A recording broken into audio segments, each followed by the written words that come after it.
A US Army veteran has been charged with conspiracy for fighting alongside a Syrian rebel group linked to Al-Qaeda. Eric Harroun, known to Syrians as the American, has appeared in numerous videos with members of the Al-Nusra front, designated by the US as a terrorist group. His father claims his son was working for the CIA and would never join a militant group. Artist Gani Chichikal examines now where the US draws the line between terrorists and so-called freedom fighters. A U.S. Army veteran, Eric Harroun, posted this video online while fighting with the rebels in Syria.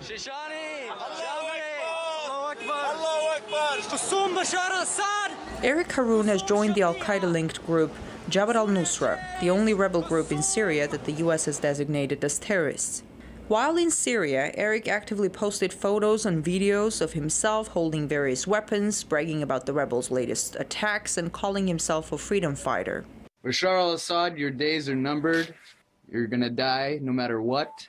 Where you go, we will find you and kill you. Upon arrival in the U.S., he was arrested and charged with illegally using a rocket-propelled grenade on behalf of the Al-Qaeda-affiliated group. According to court documents, Eric told the FBI that, quote, he hated Al-Qaeda, he did not know any Al-Qaeda members, and would fight any regime if it imposed Sharia law in Syria, end of quote. But in an interview with a journalist before he was arrested, Eric responded to a question about fighting alongside terrorists in Syria by saying, quote, the U.S. plays both sides too, end of quote.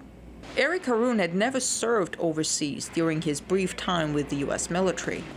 Before heading for Syria, he had a quiet job with a mortgage company in Phoenix, Arizona, worlds away from the woes of the Middle East. I spoke with Ann Speckert, a leading expert on terrorist psychology, on why Westerners end up in the ranks of terrorists. Some people over here and in Canada, I was just up in Canada talking to them, are going over to Syria to join freedom fighters, and they really believe that they're fighting for freedom. But they get there and it's a chaotic situation. Al-Nusra is active and maybe looking effective.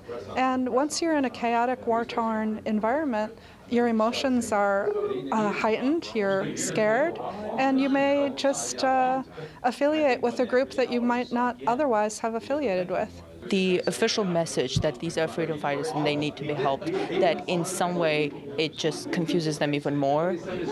That's a really good point, that we are calling this a fight for freedom. We are speaking about it on the media, that it's freedom fighting. So when someone feels strongly about it and wants to go and help them, are we to blame them? And but then when they get over there, if they join a group that's been designated as a terrorist group, it's confusion probably. And we need to get straight on that. We need to decide exactly what we're going to do about Syria. I think that we have a very confused response ourselves as a government right now. Since the start of the Arab Spring, the U.S. media have touted the image of a freedom fighter, featuring stories with the likes of Matthew Van Dyke, an American who first fought with Libyan rebels and then switched to Syria. I fought in the war in Libya in 2011, and I saw the effects of what we accomplished, and I want Syrians to have freedom as well. In recent months, the Obama administration has tried to publicly distance itself from radical Islamists fighting among the Syrian rebels by saying Washington supports the more moderate forces among the opposition. But on the ground in Syria, in the middle of a bloody civil war, that line is blurred. Many of those in the Syrian opposition who Washington supports welcome the efforts of radical groups like al-Nusra.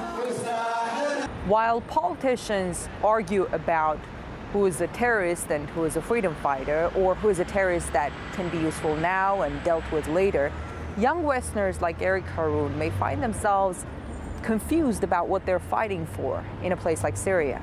In Washington, I'm Gani Chichikal.